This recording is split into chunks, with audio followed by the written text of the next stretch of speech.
Kay hirap palang umibig sa di tamang panahon,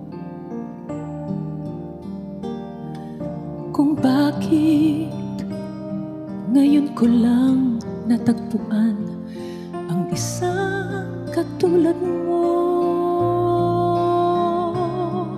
Sana noon pa kita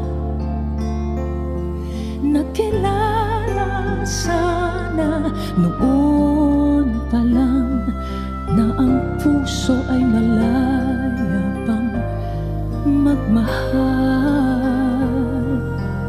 Bukas na lang kita mamahalin,